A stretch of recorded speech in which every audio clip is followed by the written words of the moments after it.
जय हिंद, जय भारत। नमस्कार प्रिय साथियों, आप सभी का दीपक एजुकेशन प्रयागराज यूट्यूब चैनल पर स्वागत एवं अभिनंदन है। तो दोस्तों, समान हिंदी चल रही थी। समान हिंदी में हिंदी व्याकरण हम लोग पढ़ रहे हैं और हिंदी व्याकरण की आज क्लास संख्या 16 है। आज का टॉपिक है शब्द भेद। इससे पहले 2 चैप्टर मैंने आपका पूरा कंप्लीट करवा चुका हूं। पहला चैप्टर था भाषा विज्ञान और दूसरा चैप्टर था वर्णमाला। अगर अभी तक उन क्लासों को आप नहीं देखे हैं तो प्ले लिस्ट के माध्यम से आप जाकर उन सभी क्लासों को देखकर उसके बाद इस क्लास को देखेंगे तो आपको और भी बेहतर समझ में आएगा। आइए हम लोग स्टार्ट करते हैं। आज की क्लास में शब्द भेद को देखा जाएगा। शब्द किसे कहते हैं और शब्द के कौन कौन से भेद होते हैं, इस पर आज हम लोग बहुत ही डिटेल से बात करेंगे। अगर आप पिछली क्लासों को नहीं देखे हैं तो आप प्ले लिस्ट के माध्यम से आप जाकर वहां पर देख सकते हैं, क्योंकि अगर आप क्लासेस पिछली देखे रहेंगे तो जाहिर सी बात है आपको बहुत ही बेहतर समझ में आएगा। यहां से तो आपको समझ में आएगा ही, लेकिन जैसे आप पृष्ठभूमि जब आप देखे रहते हैं, पीछे की क्लास आप देखे रहते हैं तो आपको और भी बेहतर समझ में आएगा। देखिए, जो ये क्लासेज हो रही हैं, जो ये शब्द भेद मैं स्टार्ट कर रहा हूं, इस सभी एग्जाम के लिए महत्वपूर्ण है। आपको ज्ञात होगा ये सभी एग्जामों के लिए महत्वपूर्ण है। इसी को आप देखेंगे, शब्द भेद को ही अंग्रेजी में क्या कहते हैं, पार्ट्स ऑफ स्पीच कहते हैं। ये आपको ध्यान देना है।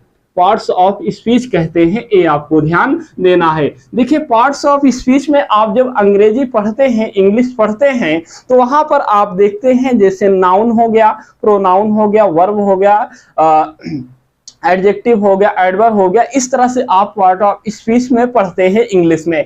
ठीक वैसे ही आप देखेंगे हिंदी में, तो हिंदी में आप उसी का हिंदी रूपांतर कर दीजिए। संज्ञा हो गया, सर्वनाम हो गया, क्रिया हो गया, क्रिया विशेषण हो गया, संबंध बोधक हो गया, समुच्चय बोधक हो गया, विस्मयादि बोधक हो गया। इन सभी चैप्टर को यहाँ पर हम लोग देखेंगे। इसके अलावा आज आपको ये भी ज्ञात हो जाएगा कि शब्द भेद के अंतर्गत और भी कौन कौन चीज होती हैं। जैसे आप देखते हैं रचना या बनावट के आधार पर शब्द के कितने भेद होते हैं। देखिए, एग्जाम में भेदों से संबंधित प्रश्न पूछा जाता है, तो भेद से संबंधित जो भी प्रश्न पूछे जाते हैं, ये आज आप शब्द भेदों से संबंधित आज आपका क्लियर हो जाएगा। वो चाहे रचना या बनावट के आधार पर पूछे, चाहे शक्ति के आधार पर पूछे, चाहे रूपांतर के आधार पर पूछे, चाहे प्रयोग के आधार पर पूछे, चाहे अर्थ के आधार पर पूछे, चाहे उत्पत्ति या स्रोत के आधार पर पूछे, सभी प्रकार के जितने प्रकार के भेद होते हैं आज मैं आपको बताऊंगा और उनका नाम भी बताऊंगा। उसके बाद चैप्टर में स्टार्ट करूंगा। तो आइए देखते हैं। सबसे पहले यहां पर लिखा हुआ है शब्द भेद।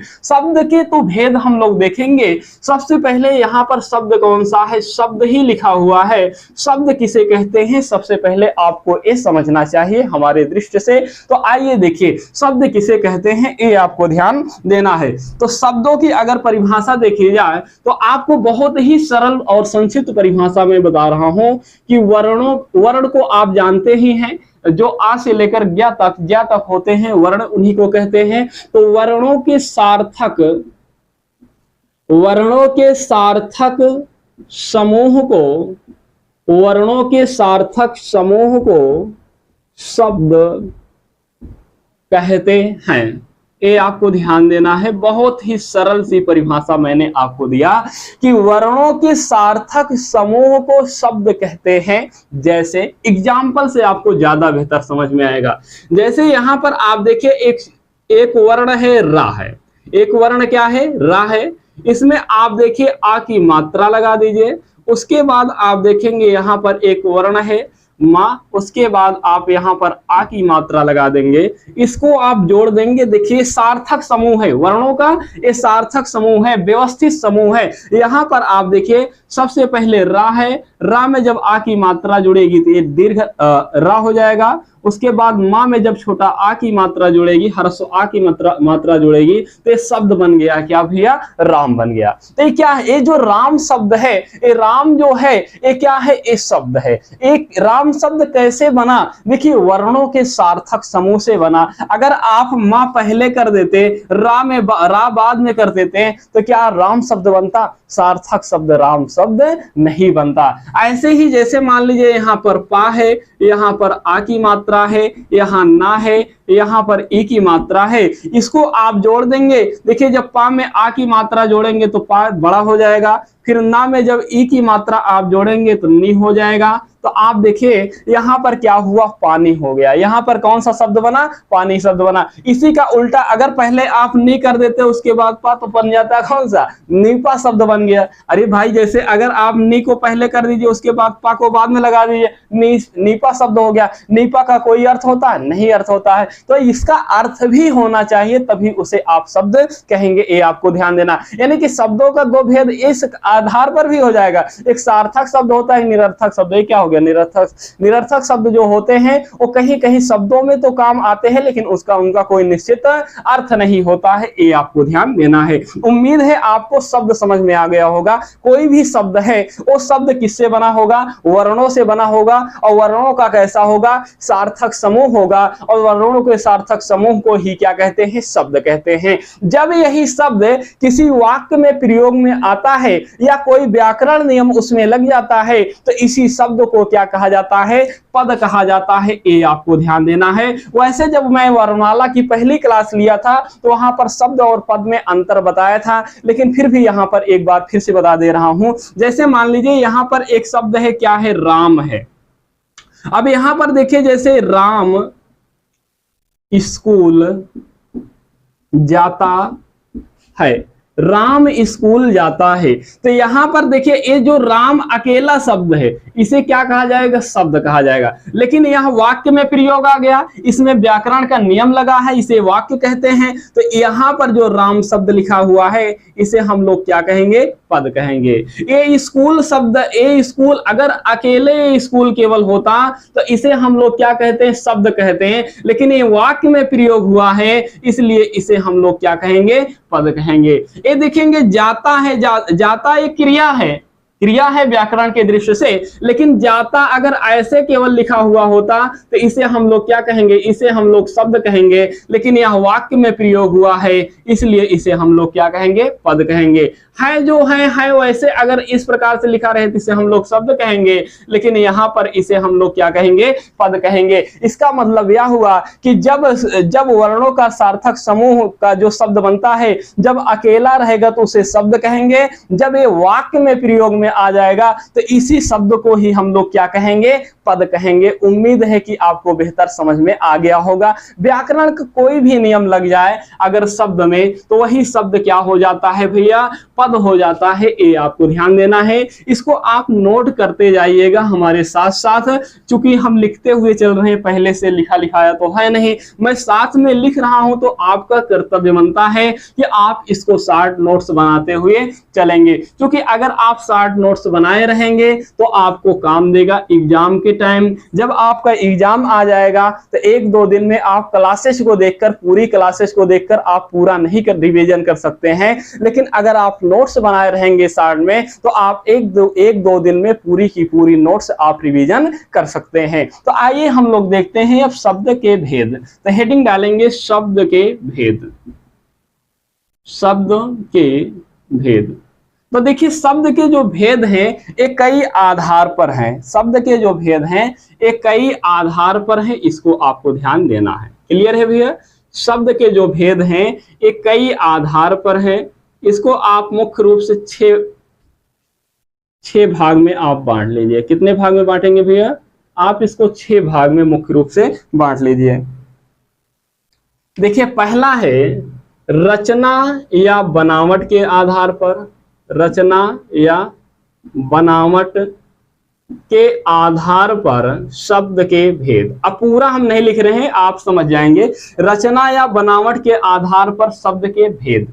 दूसरा है शक्ति के आधार पर, शक्ति के आधार पर शब्द के भेद। तीसरा है रूपांतर, रूपांतर के आधार पर शब्द के भेद। आप इसको विकार के आधार पर भी कह सकते हैं, ये आपको ध्यान देना है।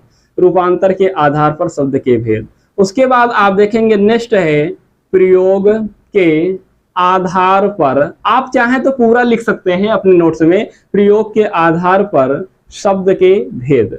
उसके बाद आप देखेंगे अर्थ के आधार पर, अर्थ के आधार पर शब्द के भेद। उसके बाद आप देखेंगे उत्पत्ति या स्रोत के आधार पर, स्रोत के आधार पर शब्द के भेद। आप पूरा लिख भी सकते हैं, शब्द के भेद आप पूरा लिख सकते हैं, ये आपको ध्यान देना है। क्लियर है भैया? आप पूरा का पूरा लिख सकते हैं कि आप देखिए जो ये शब्द भेद है, शब्द भेद पहला कौन सा है? रचना या बनावट के आधार पर शब्द के भेद आपसे पूछा जा सकता है। तो रचना या बनावट के आधार पर शब्द के भेद कितने होते हैं? 3 होते हैं। शक्ति के आधार पर शब्द के भेद अगर आपसे पूछा जाए तो 3 होते हैं। अगर रूपांतर के आधार पर आपसे भेद पूछा जाए 2 होते हैं। प्रयोग के आधार पर अगर आपसे भेद पूछा जाए तो 8 होते हैं। अर्थ के आधार पर अगर आपसे भेद पूछा जाए तो 2 होते हैं। उत्पत्ति के आधार पर अगर आपसे भेद पूछा जाए तो कितने होते हैं? 4 होते हैं। ये आपको ध्यान देना है। क्लियर है भैया? ये आपको ध्यान देना है कि रचना या बनावट के आधार पर शब्द के कितने भेद होते हैं? 3 होते हैं। शक्ति के आधार पर शब्द के कितने भेद होते हैं? तो 3 होते हैं। रूपांतर के आधार पर शब्द के कितने भेद होते हैं? 2 होते हैं। प्रयोग के आधार पर शब्द के कितने भेद होते हैं? 8 होते हैं। अर्थ के आधार पर शब्द के भेद कितने होते हैं? 2 होते हैं। उत्पत्ति या स्रोत के आधार पर शब्द के कितने भेद होते हैं? 4 होते हैं। ये कई एग्जामों में, अलग अलग एग्जामों में बार बार ये प्रश्न पूछे गए हैं कि इसके कौन कौन से भेद होते हैं। अब इनका आप नाम जान लेंगे तो आप निश्चित रूप से तय कर लेंगे कि कौन कौन से भेद होते हैं। तो देखिए रचना या बनावट के आधार पर अगर बात की जाए तो इसमें अगर आप देखेंगे तो सबसे पहला आप देखेंगे, इसका सबसे पहला है रूढ़ शब्द, रूढ़ शब्द। दूसरा अगर आप देखेंगे यौगिक शब्द, ध्यान से लिखते हुए चलेंगे। दूसरा कौन सा है भैया? यौगिक शब्द है। तीसरा अगर आप देखेंगे योग रूढ़ शब्द है। कौन सा है भैया? योग रूढ़ शब्द है। तो ये आपको ध्यान देना है। रूढ़ शब्द, यौगिक शब्द, योग रूढ़ शब्द। अगर आपसे प्रश्न पूछा जाए रचना या बनावट के आधार पर शब्द के कितने भेद होते हैं तो 3 होता है। कौन कौन से? रूढ़ शब्द, यौगिक शब्द, योग रूढ़ शब्द। शक्ति के आधार पर भी 3 होते हैं। कौन सा होता है? एक होता है भैया अभिधा, दूसरा होता है लक्षणा, तीसरा होता है व्यंजना होता है। ये आपको ध्यान देना है। रूपांतर के आधार पर 2 होता है। पहला होता है विकारी और दूसरा होता है अविकारी। ये आपको ध्यान देना है भैया। पहला होता है विकारी, दूसरा कौन सा होता है? अविकारी। देखिए प्रयोग के आधार पर सबसे पहला कौन सा होता है? संज्ञा। दूसरा अगर आप देखेंगे तो सर्वनाम होता है। तीसरा अगर आप देखेंगे तो क्रिया होता है। चौथा अगर आप देखेंगे तो क्रिया विशेषण होता, क्रिया। चौथा अगर आप देखेंगे तो विशेषण होता है। उसके बाद पांचवा अगर आप देखेंगे, यहां लिख दे रहे हैं। पांचवा अगर आप देखेंगे तो क्रिया विशेषण हो जाएगा। उसके बाद छठा अगर आप देखेंगे तो संबंध बोधक हो जाएगा। और सातवां अगर आप देखेंगे तो समुच्चय बोधक हो जाएगा, समुच्चय बोधक हो जाएगा। और अगर आठवां आप देखेंगे तो विस्मयादि बोधक हो जाएगा। ये आपको ध्यान देना है। क्या हो जाएगा भैया? विस्मयादि बोधक। उसके बाद अर्थ के आधार पे आप देखेंगे तो अर्थ के आधार पर पहला होता है सार्थक और दूसरा होता है निरर्थक। दूसरा कौन सा होता है? निरर्थक होता है। ये आपको ध्यान देना है। यानी कि कुछ शब्द सार्थक होते हैं, कुछ निरर्थक होते हैं। और जो ये सार्थक होता है, इसी सार्थक में ही आप देखेंगे जैसे एकार्थी शब्द आप पढ़ते हैं। कौन सा पढ़ते हैं? एकार्थी पढ़ते हैं। अनेकार्थी पढ़ते हैं आप। पर्यायवाची आप पढ़ते हैं। इसके अलावा आप क्या पढ़ते हैं? विलोम शब्द किसमें पढ़ते हैं? तो इसी में आप पढ़ते हैं। किसमें? सार्थक शब्दों में ही पढ़ते हैं। अगर उत्पत्ति या स्रोत के आधार पर पूछे तो 4 होता है।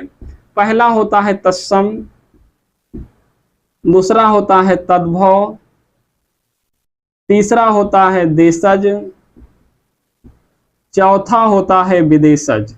विदेशज या विदेशी शब्द एक ही चीज है, विदेशी शब्द। इसके अलावा अगर इसमें आप देखेंगे तो जैसे अर्ध तत्सम के आता है, इसी के अंतर्गत अर्ध तत्सम आता है। इसके अलावा आप देखेंगे संकर शब्द आता है। कौन सा शब्द आता है? संकर या द्विज शब्द आता है।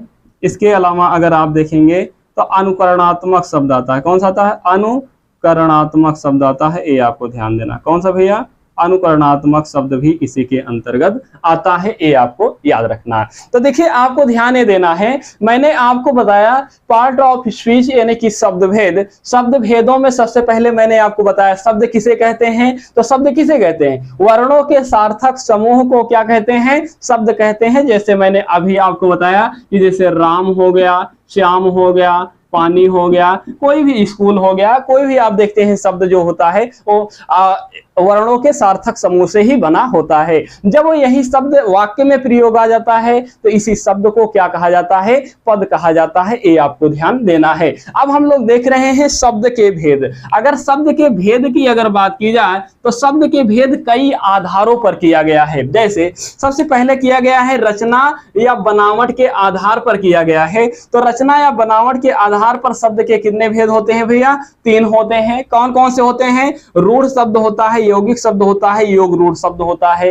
अब ये रूढ़ शब्द क्या होता है, यौगिक शब्द क्या होता है, योग रूढ़ शब्द क्या होता है, इसको हम लोग अगली क्लास में यहीं से हम लोग स्टार्ट ही करेंगे। और आप यकीन माने जैसे पुलिस हो गया या दरोगा हो गया या कोई भी एग्जाम हुआ, यहां से एक प्रश्न जरूर आता है, पूछ लेता है कि रूढ़ शब्द है कि यौगिक शब्द है कि योग रूढ़ शब्द है। शक्ति के आधार पर 3 होता है। ये तीनों जो अभिधा और लक्षणा व्यंजना है, अभिधा लक्षणा व्यंजना है, ये टीचिंग एग्जाम के लिए महत्वपूर्ण है। ये आपको ध्यान देना है। ये किसके लिए महत्वपूर्ण है? टीचिंग एग्जाम के लिए सबसे ज्यादा महत्वपूर्ण है। रूपांतर के आधार पर आप देखेंगे, एक है विकारी, दूसरा है अविकारी। विकारी किसे कहते हैं? जिस शब्द पर लिंग, वचन और कारक का प्रभाव पड़ता है उसे विकारी कहते हैं। जिस पर नहीं पड़ता है उसे अविकारी कहते हैं। और विकारी के अंतर्गत यही चारों आते हैं। कौन कौन से आते हैं? संज्ञा आता है, सर्वनाम आता है, क्रिया आता है और विशेषण आता है। और अविकारी के अंतर्गत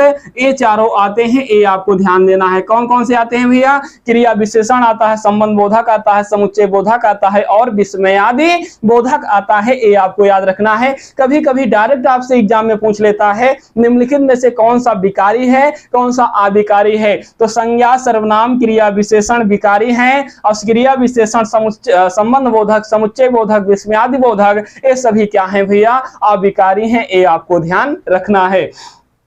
अर्थ के आधार पर अगर आपसे प्रयोग के आधार पर अगर आपसे शब्द पूछे तो 8 हैं। यही 8 हैं। ये आपको ध्यान देना है। संज्ञा, सर्वनाम, क्रिया विशेषण, संबंध बोधक, समुच्चय बोधक और कौन सा है भैया? विस्मयादि बोधक है। अर्थ के आधार पर आपसे शब्द के भेद पूछा जाए तो 2 होते हैं। एक सार्थक होता है, दूसरा निरर्थक। देखिए कुछ शब्द सार्थक होते हैं, कुछ निरर्थक होते हैं। जैसे आपसे कहा जाए चाय वाय, क्या लिखा गया भैया? चाय वाय। तो चाय का तो अर्थ होता है, लेकिन वाय का क्या अर्थ होता है? वाय का कोई अर्थ नहीं होता है। तो जो ये वाय शब्द है ये कैसा है? निरर्थक शब्द है। जो चाय शब्द है वो कैसा है? सार्थक शब्द है। ये आपको ध्यान देना है। यानी कि सार्थक शब्दों का अर्थ निकलता है जबकि निरर्थक शब्दों का अर्थ नहीं निकलता है। निरर्थक शब्द जो होते हैं वो सार्थक शब्दों के सहायक होते हैं। जैसे चाय वाय, ये आपको ध्यान देना है। तो वाय निरर्थक है और चाय क्या है? सार्थक है। और सार्थक शब्दों के अंतर्गत ही एकार्थी, अनेकार्थी, पर्यायवाची, विलोम शब्द भी आते हैं। फिर उसके बाद लास्ट आप देखें उत्पत्ति या स्रोत के आधार पर शब्द के भेद अगर आपसे पूछा जाए तो 4 होते हैं। एक तत्सम होता है, दूसरा तद्भव होता है, तीसरा देशज होता है, चौथा विदेशज होता है। और इसके अलावा इसी के अंतर्गत अर्ध तत्सम, संकर शब्द और अनुकरणात्मक शब्द भी आते हैं। ये आपको ध्यान देना है। तो ये उम्मीद मैं करता हूं कि इस क्लास का ये जो टॉपिक मैंने शब्द भेद उठाया था आपको बहुत ही बेहतरीन तरीके से समझ में आ गया होगा। और अब देखिए हम लोग अगली क्लास जो होगी, अगली क्लास में हम लोग देखेंगे सबसे पहले रचना या बनावट के आधार पर शब्द के भेद देखेंगे। तो रूढ़ शब्द को पढ़ेंगे, यौगिक शब्द को पढ़ेंगे, योग रूढ़ शब्द को पढ़ेंगे। एक कल की क्लास में कंप्लीट हो जाएगा, एक क्लास में कंप्लीट हो जाएगा। उसके बाद दूसरी जो क्लास हम लोग लेंगे वो शक्ति के आधार पर अभिधा लक्षणा व्यंजन व्यंजनन को देखेंगे थोड़ा से।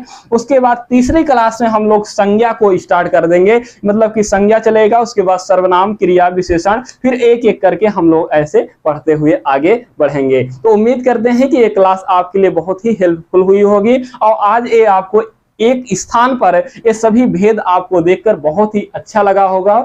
और इस क्लास में इतना ही, आज के लिए इतना ही। थैंक यू, धन्यवाद, शुक्रिया भी।